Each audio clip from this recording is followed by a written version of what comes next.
Thank you for tuning in to tonight's Justice Now conversation sponsored by the National Urban League.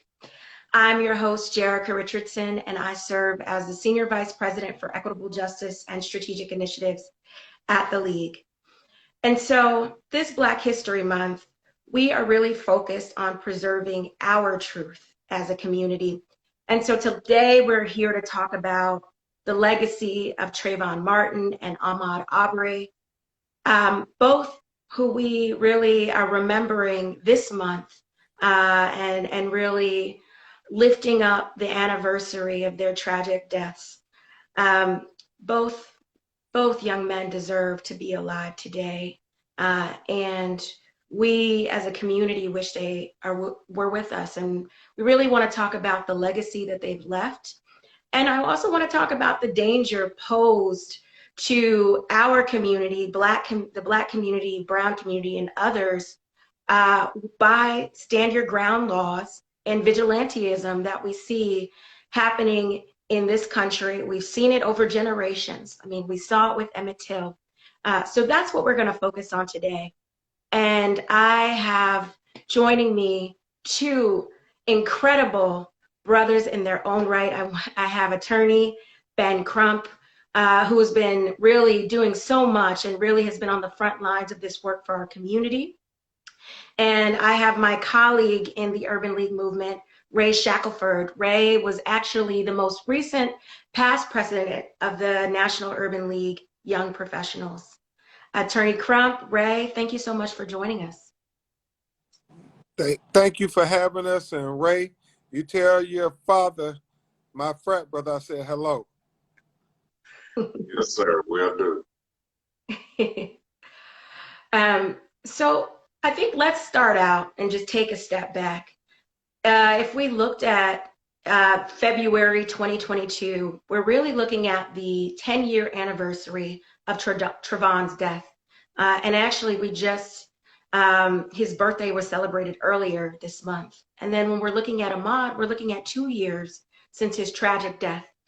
I would be remiss if I didn't just really give us an opportunity to kind of unpack that and what their legacies and their lives that were cut short far too soon really have meant for this community. Attorney Crump, would you give us a few thoughts on that and where we are today? Certainly. Thank you so much, Jerica, for leading this important discussion. And thank you to the National Urban League for remembering that these brothers' lives mattered. When you think about Trayvon Martin, and next week will be the 10-year remembrance of when he was profiled, pursued, and shot in his heart as he was walking home with a bag of Skittles and a can of iced tea by the neighborhood watch volunteer with a 9mm gun. And I remember at the time just being confused. Why would the neighborhood watch volunteer be patrolling with a 9mm gun? But that as it may, the fact that when the police showed up, you had a kid lying down on the ground dead, and you had the self-confessed killer, Ray, with the proverbial smoking gun in his hand, but yet he got to go home and sleep in his bed at night. We can't think of any factual scenario if that would have been a white kid lying dead on the ground where the police would have let him go home and sleep in his bed at night. And so the legacy of Trayvon Martin for me is and always will be, Trayvon raised the legacy, the consciousness level in America will be his legacy with his parents, the activists in my legal team. What we did was raise the consciousness level. We kept saying Trayvon Martin life mattered, and that's before there was Black Lives Matter. Trayvon was the impetus for Black Lives Matter. And so when we think of the most fitting legacy for Trayvon Martin 10 years later, and it's going to be all over the news next week, Trayvon Martin 10 years later, how far have we come to equality and justice for all in America?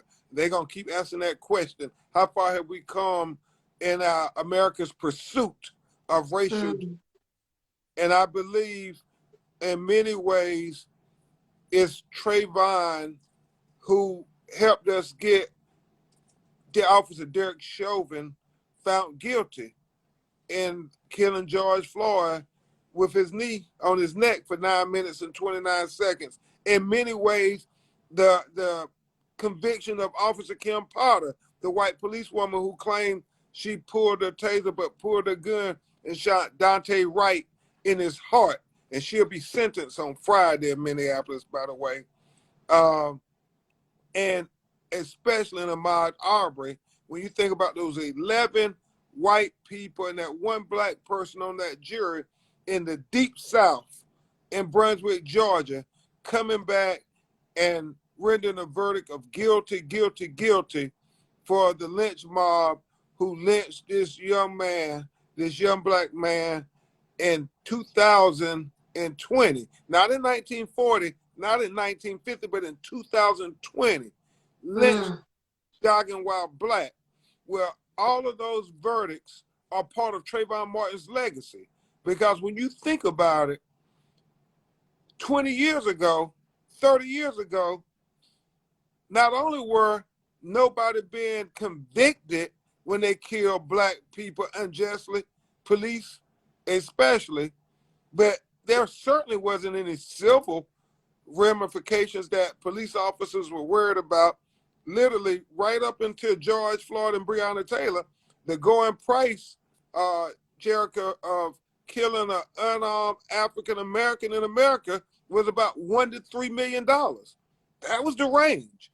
And it was not until, we started saying Black Lives Matter, and you have to give the same value that you would give to young white people, you have to give the young black people. So when I think of Trayvon Martin, his legacy encompasses all of those aspects of trying to get full justice, not just partial justice.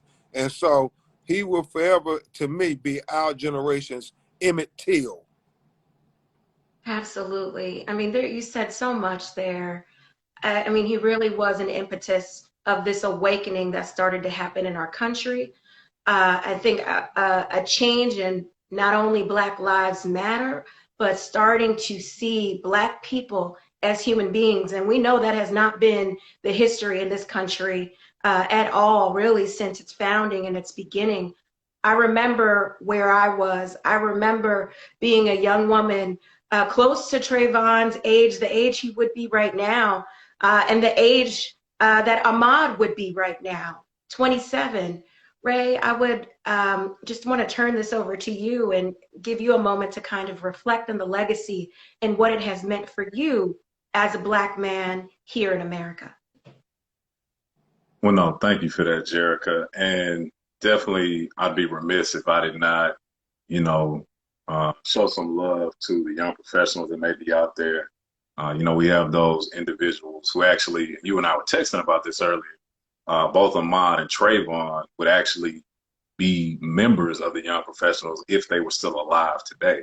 And so we have those members that are 21 to 40 around the country that are supporting the National Urban League and its more than 90 affiliates through volunteerism, advocacy, fundraising, and developing their members to lead not just within the Urban League movement, but the broader community. And, when I think about Trayvon, when that happened, I was actually in graduate school. I was ready to finish my MBA. And, it was a situation where I was in disbelief.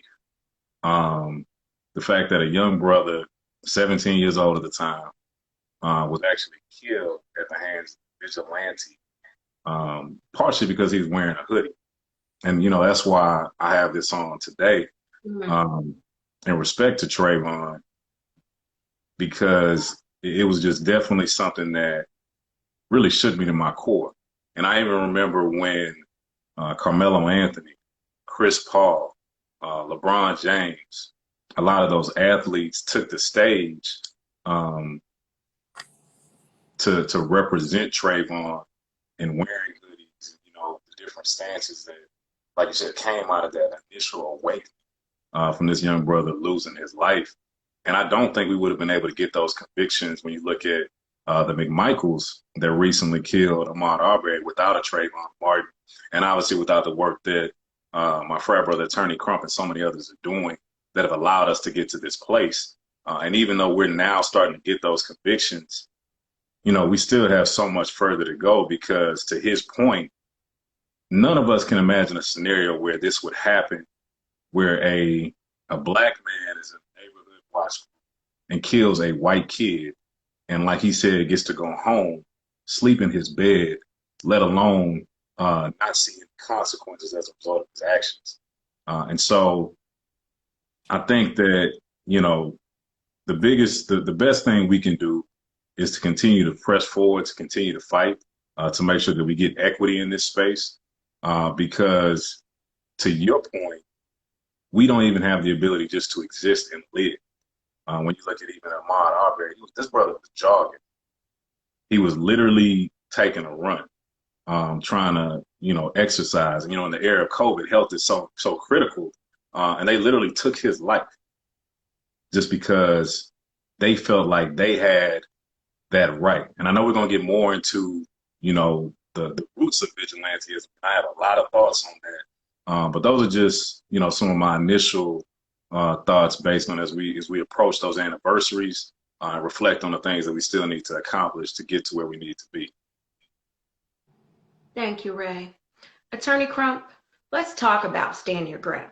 So 29 states have adopted it and 21 states have rejected it. But we see in case after case, really the impact that Stand Your Ground often has on Black communities.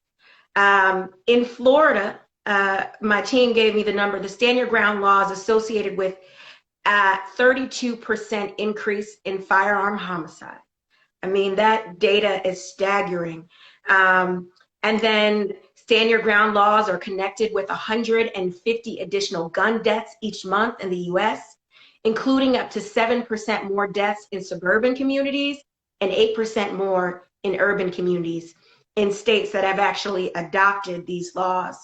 And so we're seeing the increase in gun deaths and increases also in unintentional deaths. So can you break down for our viewers, what is a Stand Your Ground law? What does it do? And really, what impact did it have in these cases? Absolutely.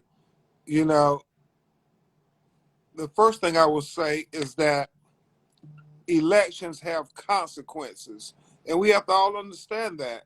The legislators create what the laws and the policies are going to be for the state. And I'm thinking about Amir Locke right now on Thursday. I'm going to be with his family in Minneapolis, where they're going to bury him because we didn't learn the lessons from Breonna Taylor being killed in Louisville, Kentucky. And you have this no-knock warrant law that are disproportionately executed against African Americans. You know, after Breonna was killed, we had discovered, our legal team, that 2 years prior, out of all of the no-knock warrants executed, 82% of them were executed against African Americans. And Ray, 68% of the time they found, after they busted into Black people's homes, that they didn't find anything criminal.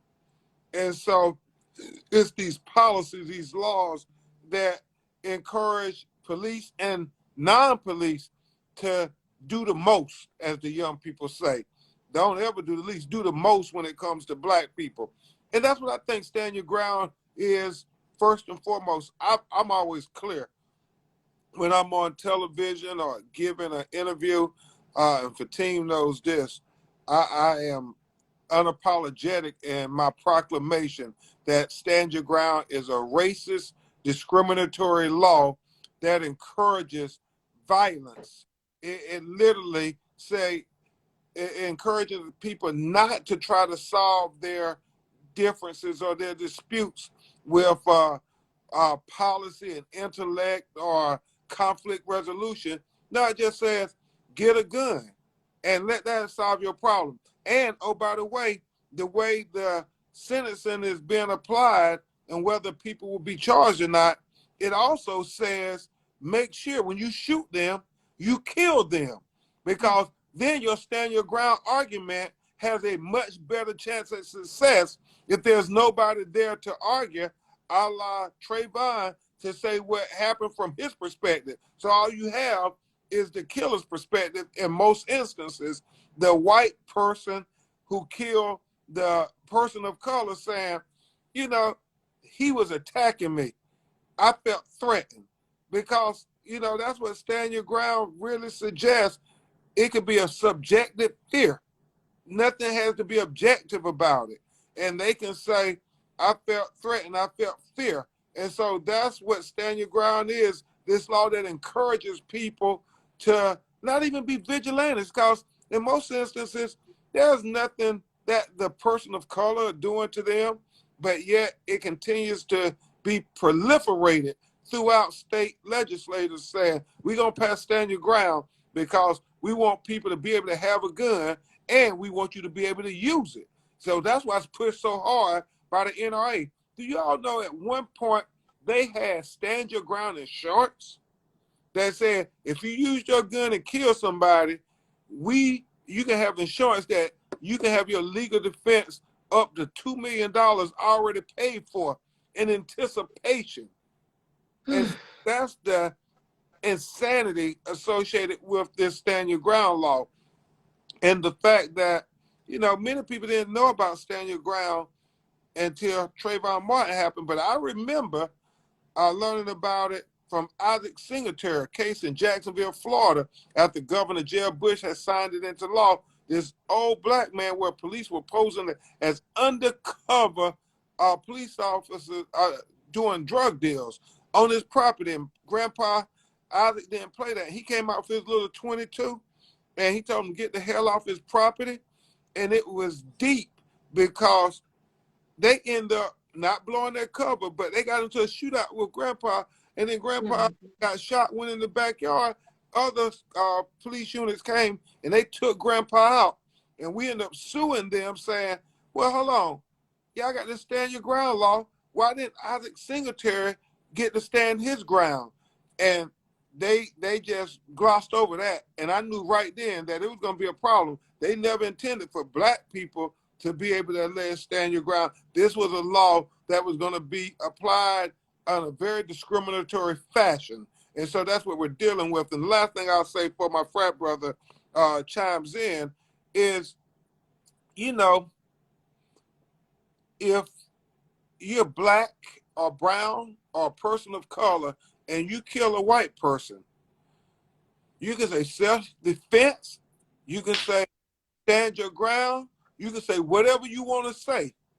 You're going to be saying it from a jail cell, because what we know stand your ground has shown us over and over again is that the most protected life in America is white life.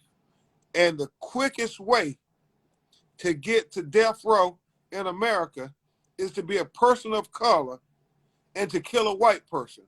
That's the quickest way to get to death row in America. Now, when the roles are reversed, the statistics say if a white person kills a black person, there's no guarantee they're going to get on death row. There's no guarantee they even going to go to prison. There's no guarantee they even going to be arrested, a la Ahmaud for 73 days.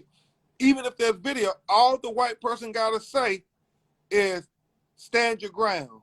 I was standing my ground against these minorities. And that's what we have to fight. And that's what stand your ground has proliferated. That's why it's a bad law. It's legislation that says if you feel that the person is attacking you, you have your right to defend yourself, even if in many states they say you can be the initial aggressor. It's where first it was like you couldn't be the initial aggressor. Well, that was too debatable. So they said, no, at some point, if you feel threatened, then you can shoot and defend yourself, which means white people can defend themselves. That don't mean black people can defend themselves and shoot white people. Don't get it twisted. Yes. Yeah, facts. All I can say is, I mean, the data is staggering. It's exactly what you described, Attorney Crump. 5 times. White folks who kill black people and argue stand your ground are 5 more times likely to have that killing seen as justified. And it doesn't happen in the reverse. Ray, I want to talk a little bit more about stand your ground, but even more generally, this idea of white civilians policing black bodies. Now, you and I lived in Atlanta, and you're in Houston now. It just takes me back to 1998 and the killing of James Byrd, right? He was dragged throughout Jasper, Texas to his death. Talk to me a little bit about what this policing by white civilians, not even members of the law, but policing by white civilians, what impact is that having in our community? The Karens of the world, the barbecue Beckys, whatever you want to call it. It is something that we are seeing over and over again. And we've seen it historically with Emmett Till, but I want to talk about the impact that it's having on our community today. Yeah, I think that, it goes back to the inception of this country.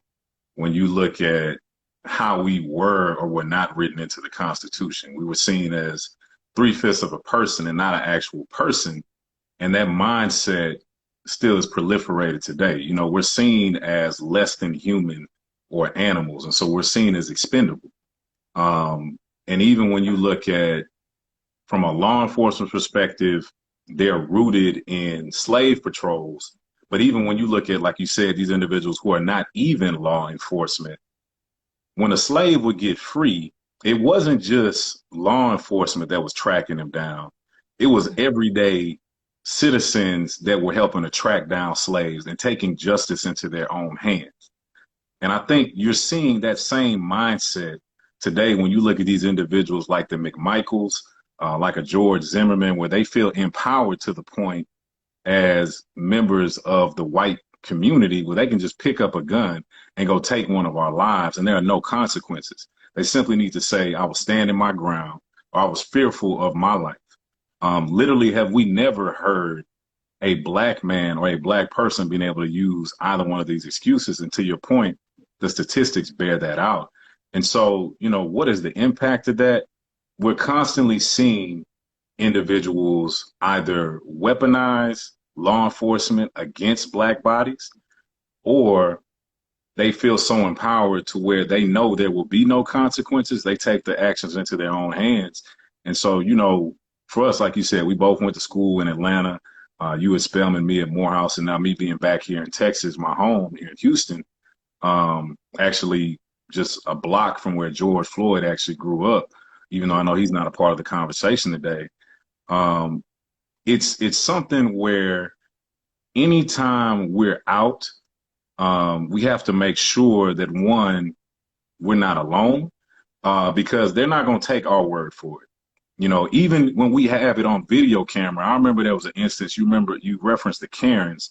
It was in New York. There was a brother in the park bird watching, and this lady called the police, lied, said she was fearful for her life, started crying. We haven't started talking about white tears.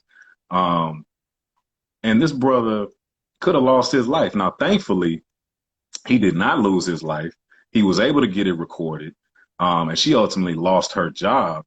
But there are too many examples of this. I literally was just reading an article, was it Friday, another situation where there was a black man, I think it was in Mississippi, FedEx driver, and he was delivering packages.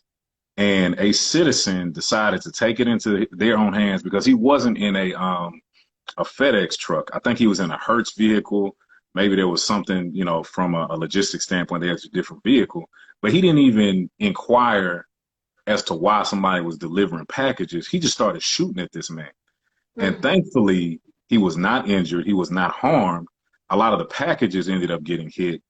But that literally just happened Friday, a few days ago. And these situations keep happening. And until there are some significant consequences put in place on a consistent basis, we're so thankful that Attorney Crump and individuals like himself were able to get those verdicts when it came to the McMichaels.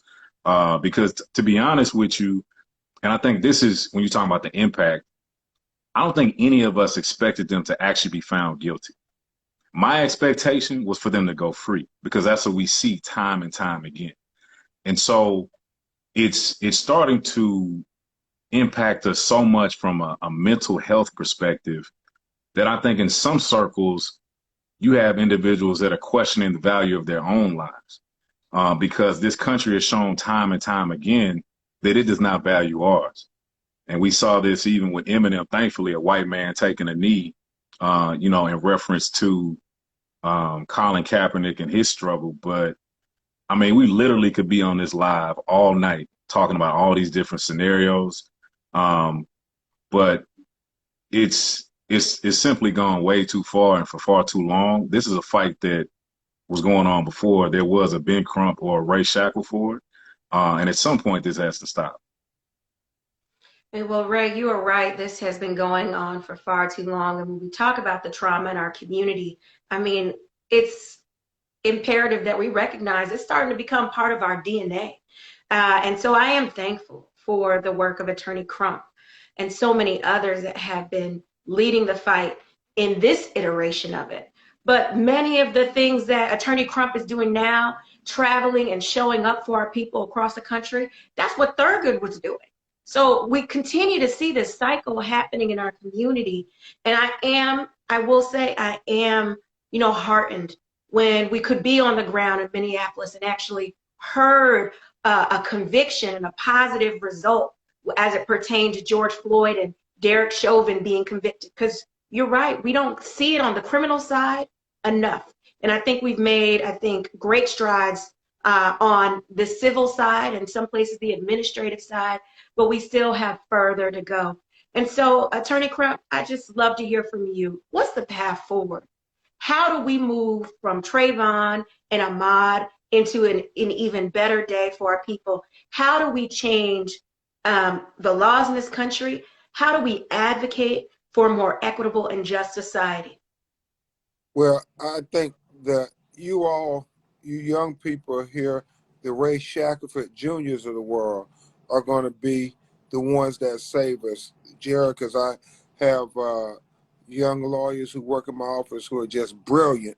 And I think that the way forward is doing something that I always say when I give these speeches around the country, especially if I'm talking to young people of color. And that is, we must make sure that our children are more intelligent than those who would seek to oppress them. Mm-hmm. We won't win this war with guns. We won't win it with violence or any of that there. We will win this war with intellect, strategic thinking, and diplomacy. We just have to be more intelligent than them. And I know that sounds crazy, but for every obstacle that the enemies of equality have ever put before our people, we've always overcome it because it's in our DNA that we're going to be able to overcome this racism and this discrimination because we've been doing it since we've arrived here in America. Black people were identified as 3/5 of a human being at the founding of this nation, and we overcame that. The United States Supreme Court said that in the Dred Scott decision, there were no rights that a black person had that a white person was bound to respect. And we overcame that. We overcame, Reconstruction after, the Civil War was fought and the Civil War was won and the United States the 13th, 14th, and 15th Amendment, the so-called Civil Rights Amendments were passed. And within 10 years after that, the United States Supreme Court had nullified all of them. The slaves who had just came off the plantation were getting arrested for things like vagrancy. If they were walking down the street and then being leased back on the prison leasing convict line, and they were, many of them, Jericho, going back to the same plantation that they were allegedly just freed from. And Right. so we overcame that. We overcame, Plessy v. Ferguson, separate but equal, which was separate but anything other than equal. We overcame Jim Crow and poll tax. All these things. We overcame most recently Jim Crow Jr. Esquire, PhD. And, we overcame that. So what it continues to tell me is no matter what the enemies of equality throw at us, young black generation of today, we gonna overcome it.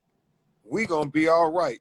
Long as we remember who we are and where we come from, based on the precedent, of our people being able to overcome all those obstacles in the past. It's in our DNA to overcome American discrimination and racism. And the last thing I will say is, Ben Franklin said, democracy is like two wolves and a lamb voting on what to have for lunch.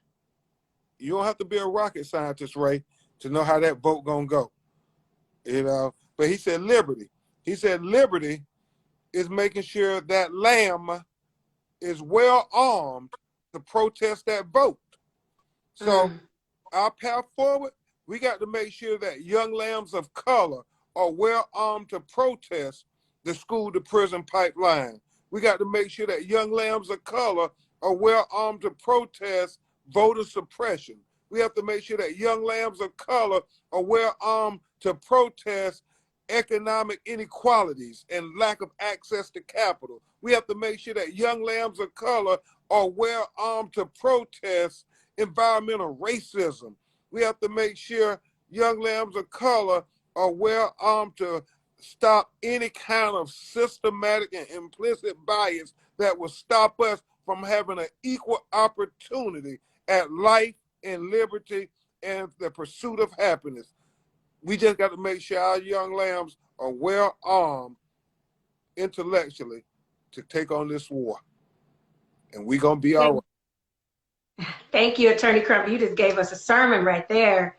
So talking about young lambs and our young folks, Ray, I want to turn it over to you because, you took the reins and you were leading the young professionals, all of them in our movement across these 91 affiliates across the country in the middle of a pandemic where we saw every facet of inequity imaginable, whether it was health, education, criminal justice, policing, and you did that, following the tragic deaths of George Floyd and Breonna Taylor and Ahmaud and just so many others.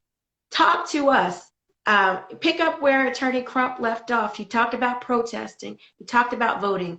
But talk about what that looks like for young folks who want to get involved in the movement and specifically want to get involved with the Urban League Young Professionals movement. How do they turn that protest, Ray, into power?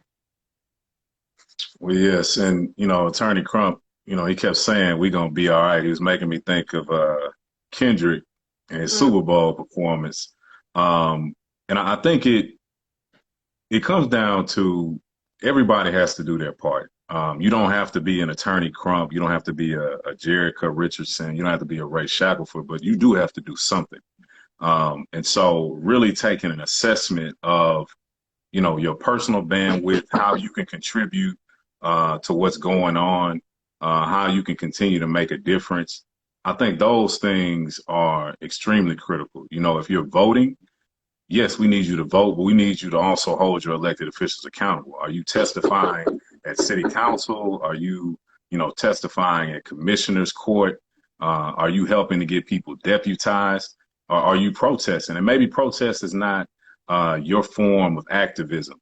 Maybe policy is your thing. We need people that are helping to craft policy that is not able to be enforced in a discriminatory manner, to Attorney Crump's point, where these laws are clearly not being written and enforced for Black people.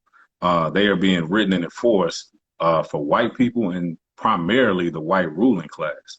And so really thinking about those things and also being strategic. One of the things that I like to think about is you couldn't have Malcolm without Martin, and you couldn't have Martin without Malcolm. You had to have both. You needed somebody who was going to be in the face of people in the streets. You also needed somebody who was going to be more of a mediator, you know, behind the scenes. You need a Whitney M. Young. You need a Barbara Jordan, Shirley Chisholm. You need all of these different people in these spaces to make an impact, but we also have to work together strategically. I think that's one of the things that we often miss. And a lot of times it has to do with egos. There are individuals that, even in our community, they want to be the ones to take all the credit. And that's not how we're going to get to where we need to be. You know, everybody can't shine.